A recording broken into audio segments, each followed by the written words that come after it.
시편 23편 1절로 6절입니다. 찾으신 후 저와 여러분이 한 절씩 교독하도록 하겠습니다.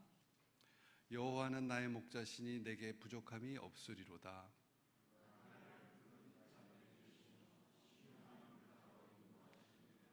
내 영혼을 소생시키시고 자기 이름을 위하여 의의 길로 인도하시는 도다.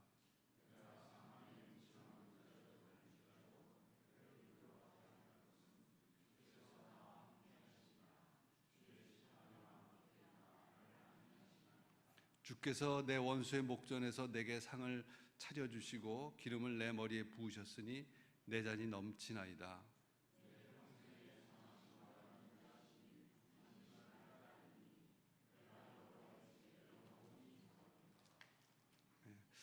김건주 목사님께서 하나님을 선택하십시오 라는 제목으로 말씀 전해주시겠습니다.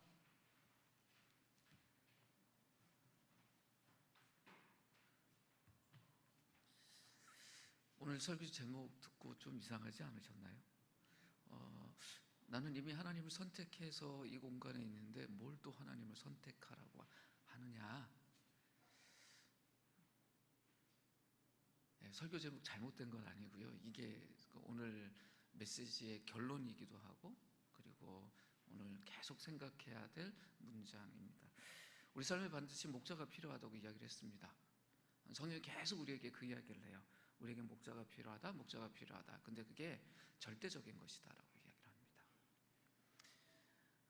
다른 말로 이야기를 하면 인간이라는 존재는 홀로 인생 살 수 없는 존재라는 거예요.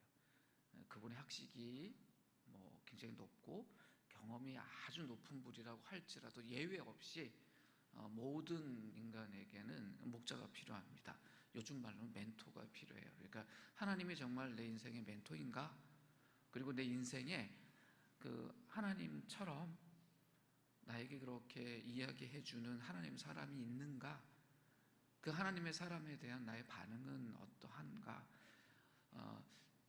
나중에 정말 어떤 그 객관적인 지수를 볼 수 있는 어떤 도구가 있으면 우리 스스로 우리에게 그 점검해 봐야 되는 게 꼰대 지수를 한번 점검해 봐야 돼요.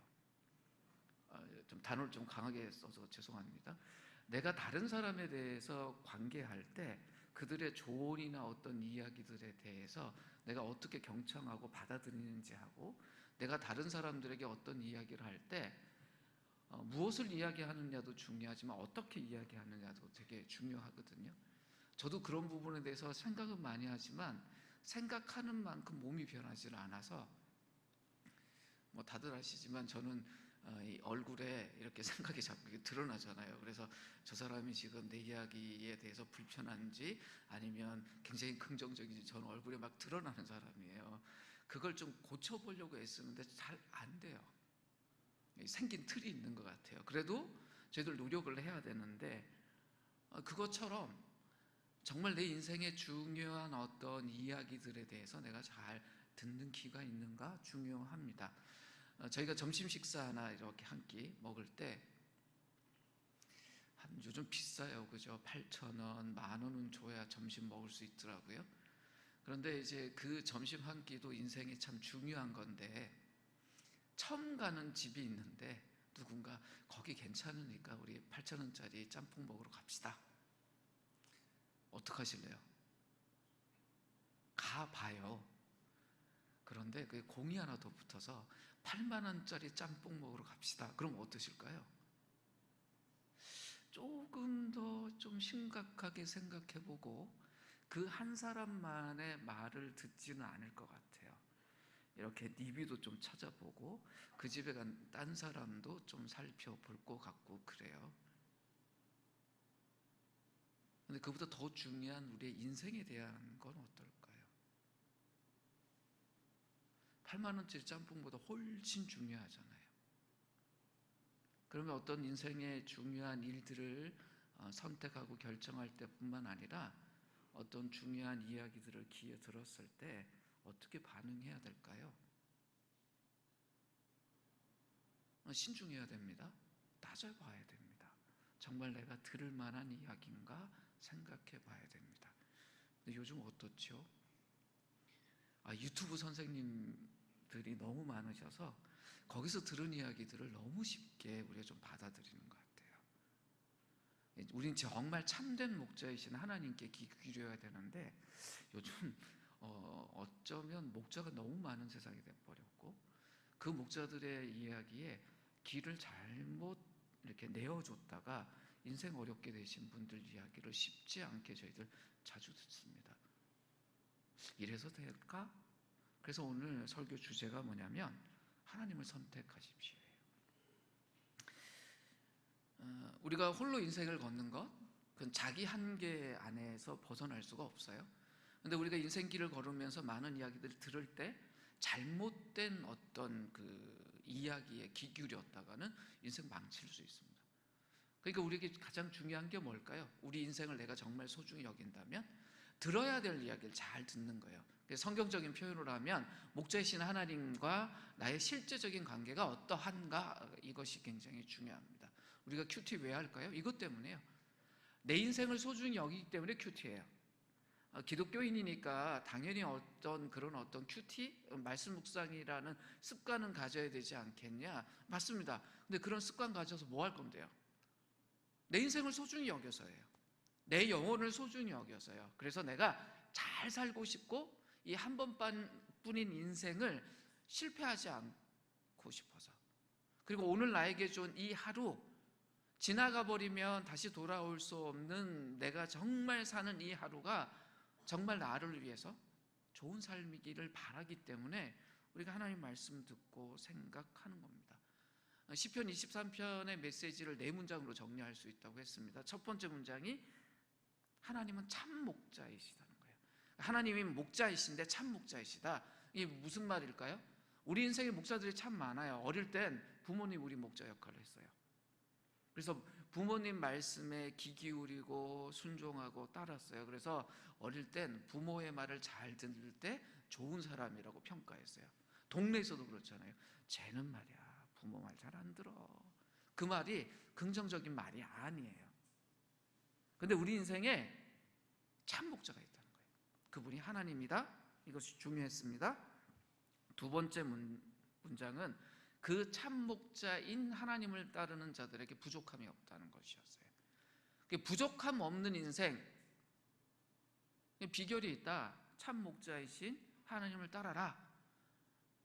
이 말 속에 담겨 있는 게 뭐냐면 우리 삶엔 늘 부족함이 존재하는 인생이라는 거예요.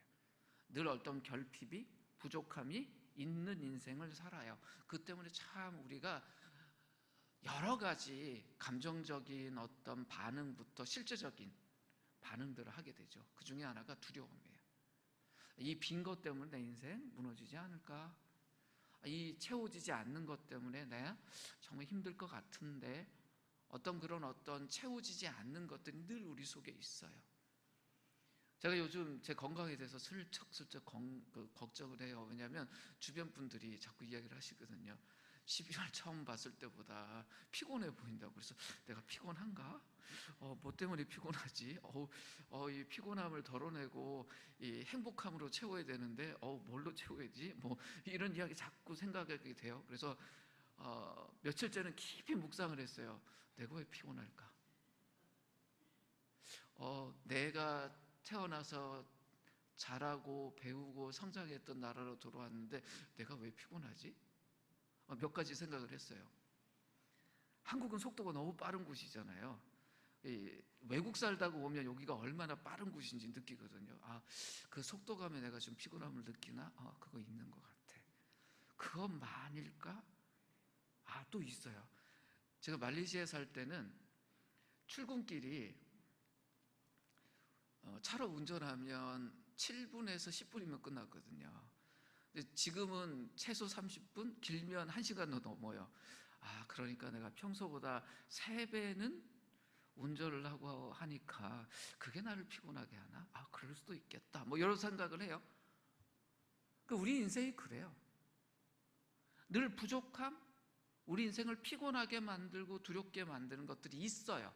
근데 그걸 해결하지 못하면 옆에 있는 사람보다 그렇게 느껴요. 저 사람 피곤해 보인다. 뭔가 좀 부족해 보인다.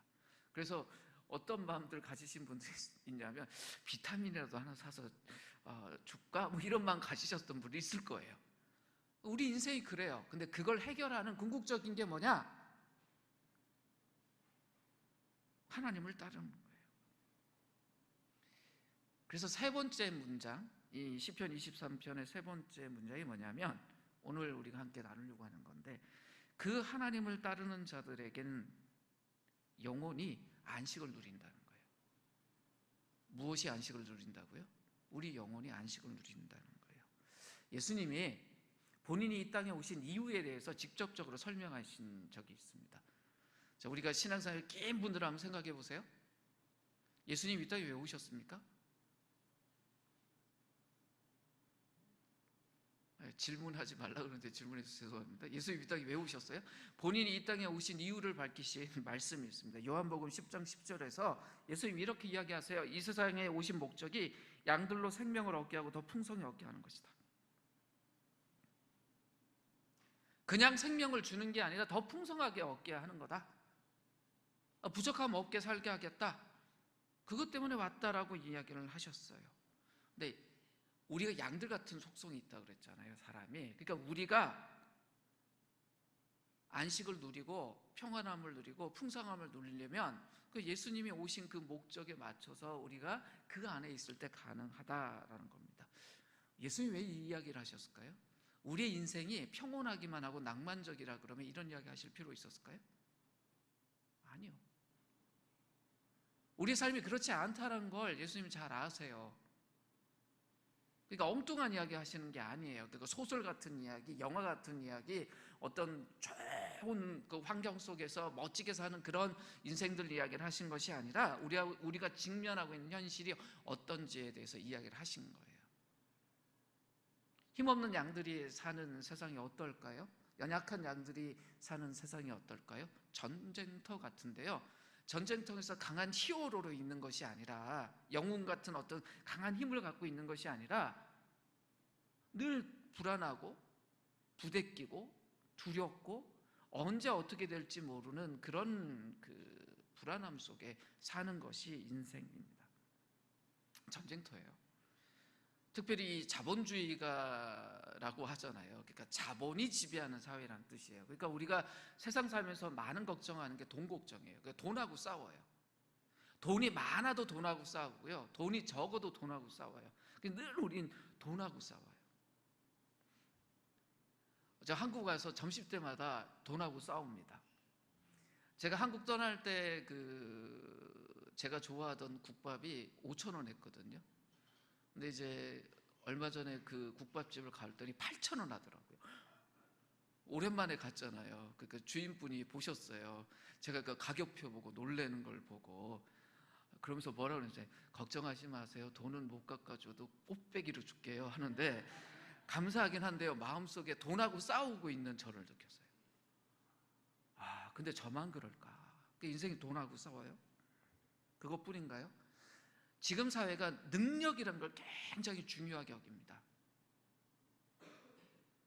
능력이 뛰어난 사람이 대우받는 세상이에요. 그러다 보니까 우리가 끊임없이 자기 능력하고 싸워요. 내 능력이 부족하면 내가 큰일 날 것 같다. 저도 그래요. 어느 날 쉬는 날이요, 이렇게 잘 쉬고 있으면 되잖아요. 그런데 저 한쪽에서 저에게 귀에다 이야기를 해요. 너 이렇게 놀고 책 안 읽고 공부 안 하면 큰일 난다. 그러면 이쪽에서 오늘은 쉬어도 되지 않아? 아니, 그럼 너 뒤로 갈 거야. 막 이러고 있어요. 그럼 책을 이렇게 넘겨봐요. 눈에 들어오나요? 피곤한 날? 안 들어요. 그런데 붙들고 있어요. 붙들고라도 있어야 될 것 같아. 이러고 있어요. 저만 그럴까요? 능력이라는 중심 사회에서 모두가 이 걱정하고 살아요. 그냥 학교 때만 시험 치는 게 아니라 인생에 시험이 너무 많아요. 무슨 테스트가 많아서 그걸 통과해야 되는데 종이 주고 주는 시험만 있나요? 면접이라는 게 처음 다 테스트잖아요. 종이 한 장 주지 않고 얼굴 보고 이야기하면서 그 사람 그 짧은 시간에 그 사람 능력이 어떤지 테스트예요. 그래서 그 테스트에서 나온 결과 가지고 그 사람을 그 회사에 뽑을 건지 말 건지 계속 있을 건지 말 건지. 그러니까 늘 우리가 어떻습니까? 능력하고 싸워요. 그것뿐인가요? 이런저런 이유로 가장 가까운 사람들, 친구, 가족들하고 싸워요. 심지어 음악 취향 때문에도 싸웁니다. 요즘은 이제 각자 이렇게 이어폰 끼고 듣는 세상이니까 괜찮은데, 함께 음악 듣는다고 생각해 보세요. 누가 어떤 주도권을 가지고 음악을 틀었는데 그게 나하고 취향이 안 맞으면 그냥 내하고 음악 취향이 다른 애라고 생각해야 되는데, 쟤는 뭐 젖다 꾸거든을 틀어, 아우 이런 음악 들어야지, 그러면서 별것 같지 않는 싸움부터 시작해서 인생이요, 싸움의 덩어리예요. 게다가 그리스도인들은 어떻습니까? 영적인 전투까지 있어요. 그리스도인들이 아닌 사람들은 싸우지 않아도 될 그 싸움이 우리에게는 있어요. 오늘 권사님 기도해 주시면서 그런 이야기 했어요. 공동체를 잃고 지금 힘든 사람들 참 많다. 우리가 기독교인이 아니면 지금 교회 공동체를 잃고 방황하고 있는 가난한 성도들 우리 마음에 둘까요? 두지 않아요. 그분들 우리 마음속에 두지 않으면 마음이 불편하지도 않아요. 근데 우리는 불편해요. 하나님의 교회가 이래서 될까? 사람들 그렇게 방황하게 하는 이 사탄, 이 꼬라지 나 못 보겠다. 나는 좋은 공동체 안에 있어서 괜찮다. 그런데 그렇지 못한 사람들 생각하면 마음 너무 아프고 그냥 이 마음속이 전쟁터예요. 우리가 사는 곳이 그래요. 근데 다행히 잠자는 시간은요, 휴전 기간 같아서 자는 동안은 편안한데, 심지어 이 잠자는 것도 전쟁을 치러야 되는 분들이 있어요. 우리 안에도 그러실 수 있는 분이 있어요. 그러니까 잠자는 게 잘 깊이 자지도 못하고 잠이 잘 안 와서 수면제를 먹어야 될까 말아야 될까, 병원 가서 도움을 받아야 되나, 그리고 뭐 잠들면 꿈이 늘 불안한 꿈들 꾸고 막, 그래서 그것마저도 불편한, 그게 현대인들의 삶의 모습입니다. 이 싸움이 언제 끝날까요? 우리가 그 끝이 언제는지는 압니다. 이 세상 떠나는 날이에요. 큰 싸움이든 작은 싸움이든 정도의 차이만 있을 뿐이지, 우리 삶에는 싸움이 전혀 없는 그 무풍지대 같은 그런 날은 없습니다. 성경이 우리에게 말하는 인생은 그래요. 이 시편 23편도 그렇게 우리에게 이야기를 합니다. 그런데 시편 23편을요 1절, 2절에 이어서 6절만 딱 붙여서 중간에 3절에서 5절을 빼고 읽으면요 분위기가 전혀 달라져요. 우리가 그렇게 한번 읽어볼까요? 지금 PPT 띄워져 있는데 같이 읽겠습니다. 시작. 여호와는 나의 목자시니 내가 부족함이 없으리로다. 그가 나를 푸른 풀밭에 누이시며 실만한 물가로 인도하시는도다. 내 평생의 선하심과 인자하심이 반드시 나를 따르리니 내가 여호와의 집에 영원히 살리로다. 어떻습니까? 분위기 참 밝지 않아요? 보면 나의 목자, 부족함이 없다, 푸른 풀밭, 실만한 물가, 선하심, 인자하심, 여호와의 집 영원히 산다. 정말 밝아요.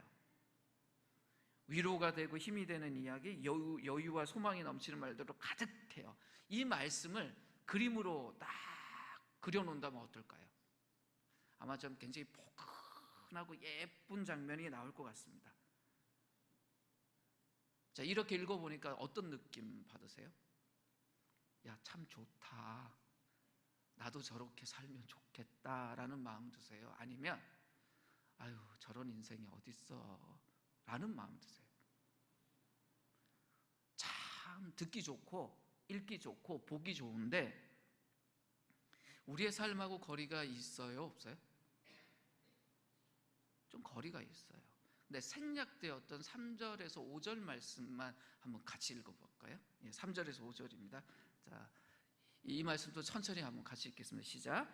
내 영혼을 소생시키시고 자기 이름을 위하여 이의 길로 인도하시는도다. 내가 사망의 음침한 골짜기로 다닐지라도 해를 두려워하지 않을 것은 주께서 나와 함께 하심이라. 주의 지팡이와 막대기가 나를 안위하시나이다. 주께서 내 원수의 목전에서 내게 상을 차려주시고 기름을 내 머리에 부으셨으니 내 잔이 넘치나이다. 어떻습니까?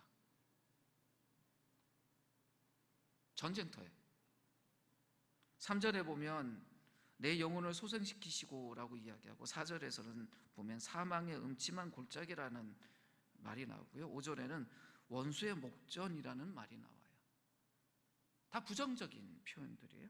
소생이란 말은요, 거의 죽을 뻔한 그 상황에서 다시 힘을 얻는다는 거니까 어떤 거예요? 거의 죽을 뻔했다라는 이야기입니다.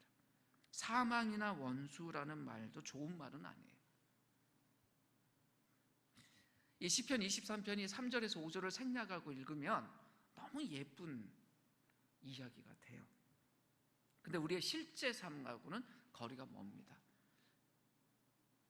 근데 이 시편 23편이 시편 23편 중앙에 이 3절과 5절 안에 이 내용을 담고 있기 때문에 이 시편 23편은 그냥 듣기 좋은 노래, 부르기 좋은 노래가 아니라 실제 우리의 삶의 노래가 됩니다. 그래서 이 시편 23편을 통해서 우리가 우리 삶의 구체적인 교훈을 얻을 수 있는 겁니다. 다윗은요, 굉장히 정직한 사람이에요. 이 시편 23편을 통해서 다윗이 하나님만 믿으면 우리가 그냥 바로 직행 하나님 나라 그 천국 같은 인생을 평생 살 수 있습니다 라고 이야기하지 않습니다. 다윗은 실제의 삶을 노래하고 있어요. 하나님은 나의 목자시다. 그래서 내가 부족함이 없었다. 나를 푸른 풀밭에 누이시고 실만한 물가로 인도하시니 늘 행복했다. 그런데 어느 날 천길 낭떠러지에서 죽을 뻔했다. 목자가 앞에 있었는데도 그랬다. 근데 다행히 목자가 있어서 나는 다시 살아날 수 있었다. 이렇게 노래하는 것이 시편 23편이에요. 목자가 있든 없든 양이란 존재는 어떠냐? 낭떠러지 같은 데서 잘못 발 짚어서 떨어질 수 있는 존재다. 내 인생이 그랬다라고 이야기를 하는 거예요. 조심하죠. 양들이 무슨 번지점프를 그 자기 인생의 무슨 취미로 생각해서 낭떠러진 데한테 뛰어내리겠어요? 얼마나 조심조심 걷겠어요. 떨어지고 싶어서 떨어지지 않아요. 원해서 떨어지는 게 아니에요. 어쩔 수 없이 떨어지는 거예요. 우리 인생이 그렇다는 거예요. 우리가 보험이란 걸 듭니다. 자동차도 보험 들잖아요. 근데 여쭤볼게요. 자동차 보험 들면 그 보험이 자동차 사고를 예방해 줍니까? 아니에요. 혹시나 어떤 문제가 생겼을 때 그걸 해결할 수 있는 방편을 우리가 보험을 들지, 암보험 들면 암이 안 걸린다 그러면 암보험 들겠어요? 그 의사시잖아요. 암보험 든 사람하고 암보험 안 든 사람하고 암에 걸리는 확률이 달라지나요? 웃으세요. 말도 안 되는 질문하니까. 우리 인생이 그렇다고요. 정말 조심해요. 그런데요, 우린 낭떠러지에 떨어지는 존재예요. 다윗이 그 이야기를 해요. 오늘 다윗이 내 영혼을 소생시키는 분이라고 노래를 해요. 근데 유심히 보세요. 내 몸을, 내 육체를 소생시키는 분이라고 말하지 않고 내 영혼을 소생시키는 분이라고 노래해요.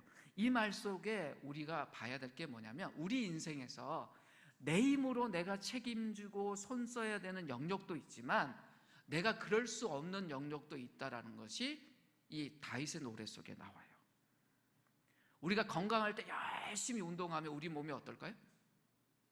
유지해요. 몸짱이 될 수도 있어요. 뭐 이 나이에 저희들 노력하면 배에 복근도 만들어지고 막 할 수 있어요. 그러니까 우리가 노력하는 거에 따라서 우리 삶에 더 발전하고 유지되고 좋아질 수 있는 영역이 분명히 있어요. 뭐 그러다가 좀 문제가 생기면 병원 가서 의사 선생님 도움도 받고 할 수 있어요. 그런데 우리의 영혼은 어떨까요? 내 영혼이 그 죽음의 낭떠러지 같은데 뚝 떨어졌다. 내가 원해서가 아니라 뚝 떨어졌다. 그 내가 해결할 수 있습니까? 해결할 수 없어요. 분명히 내 삶의 영역인데 내가 손쓸 수 없는 영역이 우리 삶에 있어요. 나는 그렇게 내 영혼이 그런 슬픔 속에, 그런 두려움 속에 빠지고 싶지 않았어요. 근데 그 툭 빠져 있어요. 그럼 그 속에서 어떻게 내가 구출되고 건짐 받을 수 있을까요? 누가 처리해야 될까요? 하나님밖에 계시지 않아요. 다윗은 그 이야기를 해요. 절대적으로 이건 하나님의 영역이다. 좋든 싫든 인간은 이걸 인정해야 된다. 그러니 하나님이라는 목자가 안 계신 존재에게는 이 영혼의 문제가 어떻겠어요? 해결되지 않아요. 근데 다윗은 하나님이 자신의 목자였기 때문에 이런저런 이유 때문에 원하든 원치 않던 그런 영혼의 큰 어려움을 당했을 때 하나님의 건져주심, 그 소생시킴을 자기는 경험했다라고 이야기를 하는 겁니다. 내 영혼을 소생시키시고라는 이 고백 속에 그 마음이 담겨 있어요. 우리도 여러 삶의 여정 속에 내 영혼이 천길 낭떠러지 밑으로 뚝 떨어지는 날들이 있어요. 나 왜 이러지? 나 여기서 벗어나고 싶은데 애써요. 애쓴다고 해결될 수 있는 부분이 아니에요. 3절 말씀을 주어와 목적어를 넣어서 한번 같이 읽어보겠습니다. 한번 띄워주시겠어요? 같이 천천히 읽겠습니다. 시작. 그는 내 영혼을 소생시키시고 그는 자기 이름을 위하여 그는 나를 의의 길로 인도하시는도다. 이게 3절의 원래 의미예요. 하나님이 내 영혼을 소생시키셨다. 하나님이 자기 이름을 위하여 하나님이 나를 의의 길로 인도하셨도다. 이렇게 되어 있습니다. 이 말씀을 통해서 다윗이 강조하고 싶은 게 뭘까요? 모든 문제를 해결하는 분이 누구다? 하나님이다. 모든 문제의 주인이 하나님이다. 이걸 강조해요. 하나님이 우리 인생을 향해서 갖고 있는 하나님의 목적이 있어요. 무엇일까요? 하나님이 하나님 되시는 거예요. 쉬운 말로 하면 우리 인생의 주인이 되시고 싶은 게 하나님의 목적이에요. 그걸 표현하는 것이 시편 23편의 이 이야기예요. 그것의 의미가 담겨 있는 단어가 뭐냐면 자기 이름을 위하여. 하나님은 자기 이름을 위하여 우리 안에서 일하시는 분이에요. 하나님의 명예를 위해서 일하시는 분이에요. 목자이신 하나님, 그 하나님의 명예, 그걸 위해서 우리 안에서 일하시는 분이에요. 우리 인생 안에서 우리가 해결할 수 있는 일이 아니라 하나님이 해결하셔야 되는 일을 하나님이 해결하시면서 일하시는 분이에요. 마치 양들의 목자가 목자인 자기의 명예를 걸고 그 양들을 보호하고 이끌듯이 우리의 삶 속에서 주인으로서 하나님이 하나님의 일을 하시면서 우리에게 내가 너의 목자다라고 이야기를 하세요. 자기 이름을 위하여 존재하시는 하나님을 하나님으로 인정해 드리는 것이 믿음이에요.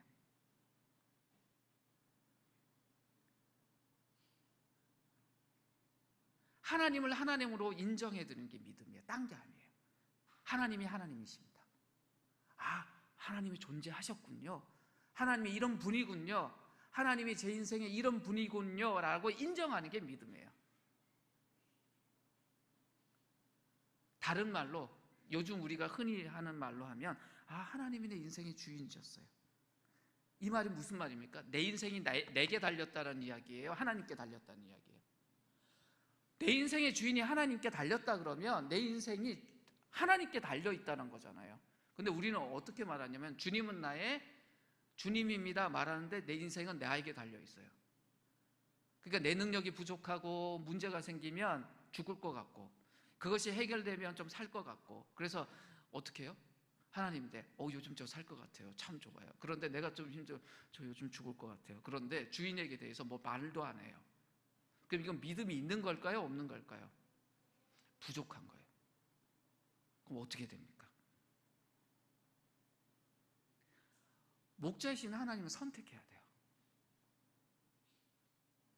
우리에겐 그런 선택이 필요해요. 이미 우리가 하나님을 선택한 사람이지만 실제적으로 삶에서 하나님을 선택해야 합니다. 내 삶의 이 문제가 하나님께 달려있구나. 하나님 선택해야 된다. 입술로만 말하는 게 아니라 실제 삶에서 그렇게 해야 됩니다. 하나님이 실제 나의 주인이 될 수 있도록 그 하나님을 선택하는 사람이 하나님의 사람이고 하나님을 믿는 사람이에요.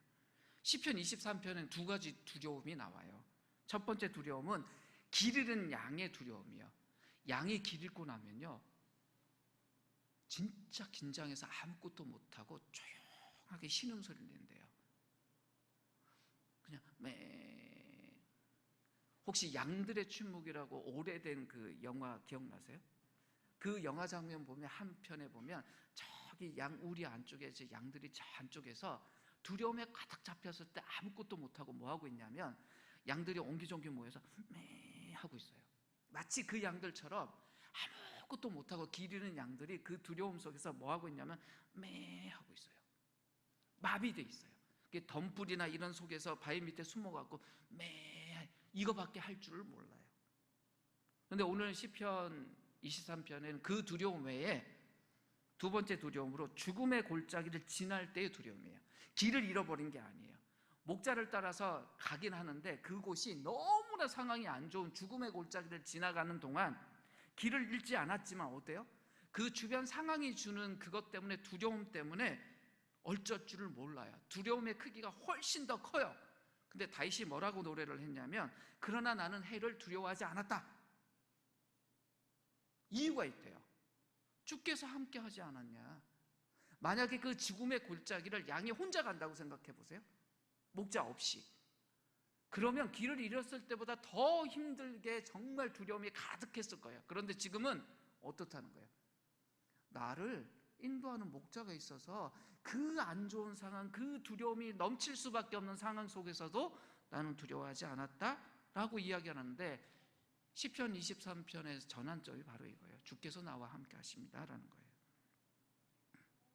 다윗이 의지하고 있었던 게 있어요. 그 죽음 같은 골짜기를, 인생의 길을 지나면서 뭘 의지합니까? 하나님이 자신과 함께 한다는 걸 선택해요. 그거 붙들고 있어요. 다윗이 의지했던 게 군대가 아닙니다. 자신의 힘도 아니에요. 하나님 의지했어요. 하나님이 목자 되시기 때문에 그 목자가 내가 어떤 상황에 있더라도 예기치 못한 불안 속에서라도 구출해 주실 거다 라고 이야기를 해요. 근데 이 이야기를 하고 싶어서 다윗이 양이라는 이미지를 가지고 자신들의 후배들에게 이야기를 하는 거예요. 왜냐하면 양들이 어때요? 자주 길 잃어요. 목자가 있는데도 자주 길 잃어요. 근데 다윗도 그랬어요. 인생에서 길을 자주 잃었어요. 심각하게 길을 잃었던 적이 많아요. 간음 저질러요. 그거 지우겠다고 살인까지 해요. 간음에 살인까지 하는 사람이 우리 전체 인구의 몇 퍼센트나 될까요? 대한민국 국민 중에 1%가 그렇다. 그러면 우리나라 정말 난리 날 거예요. 1% 안 돼요. 다윗은 어때요? 길을 잃어도 심각하게 길을 잃었던 못된 양이에요. 그런데 어떻습니까? 그런 길을 걸었던 다윗이 이렇게 이야기를 해요. 내 영혼을 소생시키고 자기 이름을 위하여 의의 길로 인도하셨다. 무슨 말입니까? 자기가 잘못되어 있고 실수하고 자빠져 있을 때 하나님 찾아오셨다는 거예요. 그리고 의의 길로 인도하셨다고 고백을 해요. 그게 하나님 선택하는 거예요. 사실 그 예루살렘 주변에 있는 광야길이요, 하도 양들이 많이 돌아다녀서 그 밑이 뭐랄까요, 닳아서 길들이 그냥 희미해져 있어서 미로 같아요. 그 양들이 아무리 자주 다녔다 그래도 양들만 그 미로를 통과할 수 없는, 그러니까 이 양들이 제대로 그 길을 통과하려면 꼭 누가 필요했냐면 그 길을 정말 쑥달되게 잘 알고 있는 목자가 필요했던 거예요. 그래서 그것이 쑥달 잘 된 목자가 있으면 연봉이 높았어요. 왜냐하면 그걸 통과시킬 수 있잖아요. 그런 목자를 고용을 해서 양을 치고 했던 곳이에요. 그 목자를 따라가야 이상한데 양들이 자빠지지 않고 빠지지 않고 통과할 수 있었던 거예요. 그 선한 목자, 정말 자기가 목자로서 자기 명예를 가지고 잘 일하는 목자는 어땠을까요? 늘 그런 골짜기 지나갈 때마다 내가 누군데, 우리 동네에서 가장 인정받는 목자인데 그렇다면 이 양들 한 마리도 안 놓치고 다 통과시켜야지 하고 열심히 일을 했어요. 근데 그 이미지 가지고 무슨 이야기를 해요? 하나님이 내 인생에 그런 분이었다. 그런데 오늘 무슨 이야기 합니까? 그 선한 목자의 손에 두 가지가 들려있다고 이야기를 해요. 막대기하고 지팡이. 구체적으로 이 이야기를 해요. 목자의 손에 지팡이와 막대기가 있었다라고 이야기를 합니다. 이 도구는 좀 자세히 알 필요가 있습니다. 왜냐하면 우리는 잘 몰라요. 근데 이스라엘 사람들은 이것이 뭘 의미하는지 알고 있었어요. 막대기, 이거는 다윗에게도 익숙한 거예요. 다윗이 목동으로 있을 때 그런 이야기 하잖아요. 양들 해치러 오는 동물들 내가 쫓아낸 적이 있다. 싸워서 이긴 적이 있다. 그때 사용하던 게 이 막대기예요. 그러니까 이게 공격용 무기예요. 그러니까 양들 칠 때 양들을 공격해오는 어떤 그 대상들이 있으면 그들을 쫓아내고 이겨내기 위해 쓰던 게 막대기예요. 그러니까 목자 손에 막대기가 있었다라는 건 무슨 이야기입니까? 양들에게 문제가 생기면 대신 싸워준다는 이야기예요. 하나님 그런 분이란 이야기예요. 근데 이거 별로 길지가 않아요. 근데 이 용도만 있었던 것이 아니라 더 중요한 용도가 있어요. 한 요 정도 되는 이 막대기를요, 저녁 시간이 되면 양들이 다 이제 밖에서 방목하다가 우리로 데리고 들어와야 되잖아요. 근데 우리 입구에서 어떻게 하냐면 목자가 이제 막대기를 딱 들어요. 그리고 그 자기 발하고 막대기 밑으로 양이 한 마리씩 지나가게 해요. 그러니까 딱 그러면 이 고 높이니까 두 마리가 동시에 갈 수 없잖아요. 그러면 양이 한 마리씩 지나갈 때마다 내가 지금 관리하고 있는 양들이 다 있는지 그걸로 점호를 하는 거예요. 그러다가 한 마리라도 없으면 어떻게 될까요? 바로 그 잃어버린 양을 찾으러 갔어요. 근데 이 막대기가 뭐하고 같았냐면 경보 시스템 같은 거예요. 내가 지금 양을 5마리를 치고 있는데 한 마리가 사라졌다. 혹은 50마리를 치고 있는데 한 마리가 사라졌다. 그럼 이 막대기 덕분에 그 잃어버린 양을 확인하고 찾아갈 수 있는 것이었어요. 그게 목자는 어떤 존재예요? 일상 속에서 어떤 문제가 생기면 그 문제를 해결하는 존재일 뿐만 아니라 비상 상황이 생겼을 땐 그거에 대해서 바로 즉각적으로 반응하는 분이다라고 이야기를 합니다. 근데 지팡이는요, 막대기보다 좀 길었어요. 한 1.5m 평균. 그렇게 되고 끝이 이렇게 동구 이렇게 갈고리처럼 돼 있었대요. 이거 어떤 때 쓰냐? 언덕 오르고 양들 이렇게 방향 지시할 때도 쓰지만 끝이 이렇게 갈고리처럼 돼 있잖아요. 양들이 잘못해서 어디 이렇게 푹 빠지면 이 갈고리를 쑥 넣어서 거기서 양을 이렇게 껴요. 그래서 건져냈어요. 바위 틈새 같은 데서 껴갖고 못 나오면 사람 손으로 꺼내기 어렵잖아요. 그럼 이 지팡이에 넣어서 이렇게 꺼내고 이렇게 했어요. 양들이 이 경험을 계속 하다 보면 어떻게 될까요? 자기가 잘못해서 헛디뎌서 어디 푹 빠졌어요. 그러면 목자만 오면 해결된다는 걸 알잖아요. 자기가 거기서 빠져나올 수 없잖아요. 그럼 할 수 있는 게 뭐밖에 없어요? 매매 하는 거예요. 양들이 할 수 있는 건 나 여기 있어요 하고 신음소리 내는 것밖에 없어요. 매매. 근데 그 매매하는 소리가 목자에게는 뭘로 들릴까요? 나 여기 있어요, 나 여기 있어요 라는 소리로 들리는 거예요. 나 구출해 주세요, 목자님 나 여기서 기다리고 있어요 라고 들었던 거예요. 우리 삶도 마찬가지입니다. 삶의 어려움 속에서 때로 우리가 할 수 있는 게 아무것도 없는 상태가 있어요.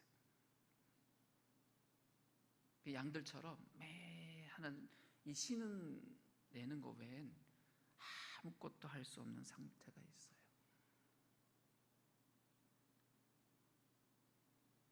낙심하죠.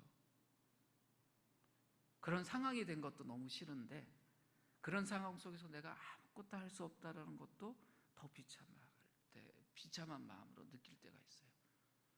어쩌다가 이렇게 됐지?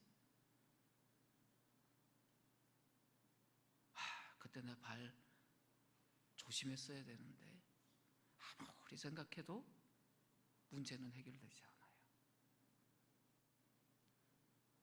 주위 살펴봐도 아무도 도와줄 것 같지도 않아요. 막막하죠.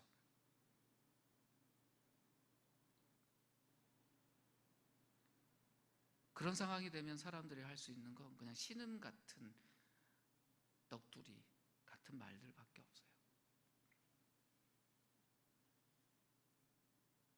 다윗이 무슨 이야기 하냐면 그 신음을 듣는 존재가 있다.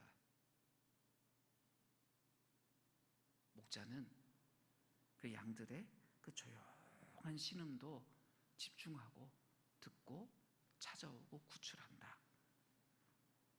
그 목자가 우리 하나님이다 라고 이야기를 해요. 목자가 아무리 잘 살펴도 양들은 이런저런 이유로 잘 넘어지고 위기에 빠져요. 이런 양들에게 목자가 없다면 양들은 정말 큰일 나요. 근데 목자가 있어요.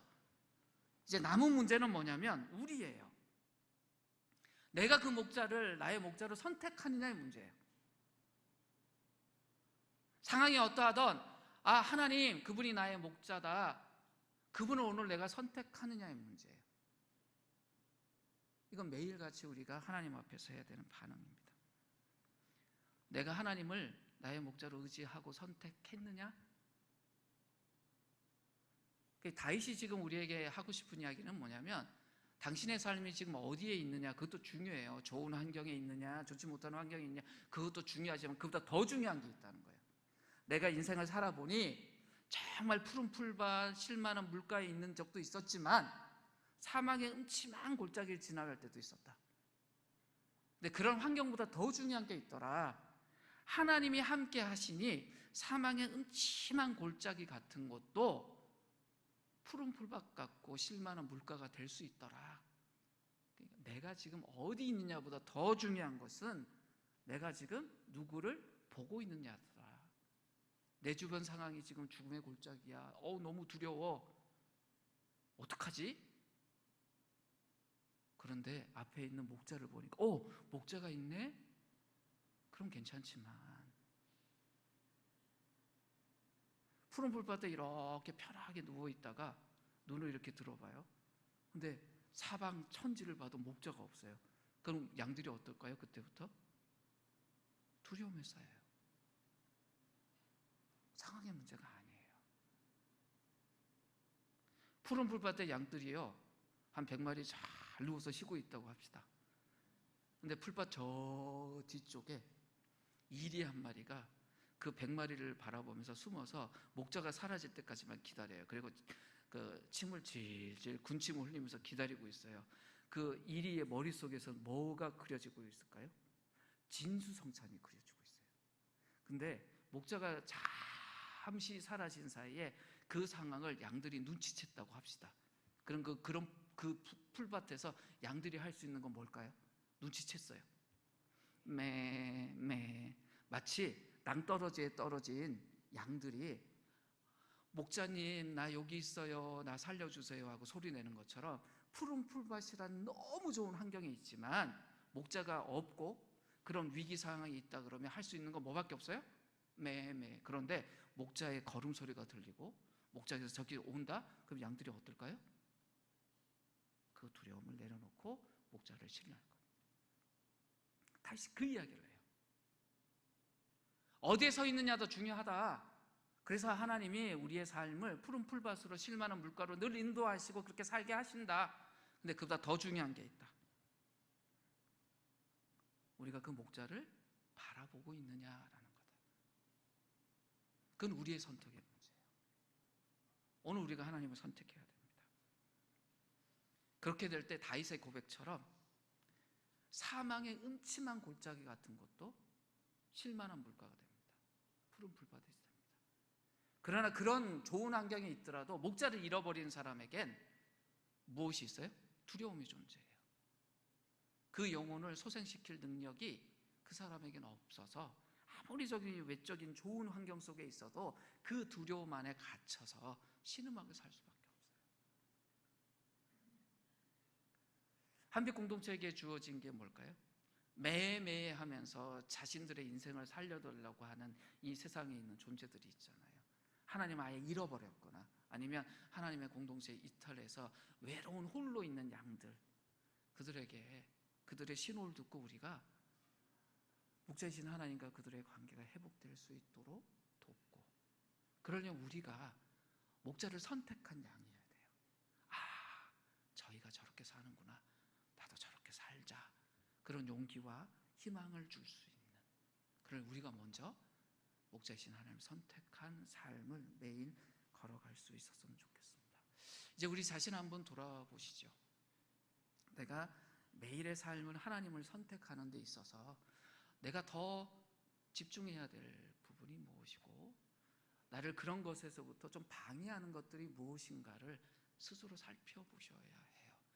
고집스러운 양들이 자신의 고집을 내려놓고 그 목자를 선택해야 했던 것처럼, 또 가끔은 집중하지 못해서 목자의 소리를 못 듣고 다른 양들은 다 가는데 자기 혼자 남았다가 내 양물인 다 어디 갔지, 이렇게 했던 것처럼 우리 자신이 정말 더 삶 속에서 집중해야 될 것, 또 제거해야 될 것들이 무엇인지 하나님 앞에서 생각하면서 이제 새로운 일주일의 삶을 살고 그 안에서 늘 생각할 것이, 내가 하나님을, 자기 이름을 위하여 내 삶 속에서 하나님으로 계신 그분이 그 하나님으로 계실 수 있도록 내가 선택하고 있는가? 이것에 대해서 늘 생각하고 우리가 하나님 앞에 진지하게 내 자신을 내어놓고 그렇게 믿음의 길, 또 인생의 길을 걸어갔으면 합니다. 이제 우리 자신을 위해서 또 공동체에서 잠시 기도할까요? 하나님, 나는 정말 하나님 이름을 위하여 내 삶 속에서 일하시는 나의 주인, 나의 하나님으로 순간순간 선택하며 동행하고 있습니까? 그렇게 나에게 한번 질문해 보시고요. 내가 손쓸 수 없는 영역에 대해서 정말 하나님의 영역이라고 인정하며 그렇게 내가 내어드리고 있습니까? 이렇게 스스로 우리에게 질문하면서 기도했으면 좋겠습니다. 그리고 내어드려야 될 하나님을 하나님으로 인정하고 주인으로 인정해야 될 부분들이 내 삶에 지금, 오늘, 또 이번 주간에 무엇인지 묻고 그것에 대해서 스스로 하나님이 나의 하나님입니다 라고 그렇게 고백하고 선택하는 우리들이 되었으면 좋겠습니다. 함께 기도하겠습니다.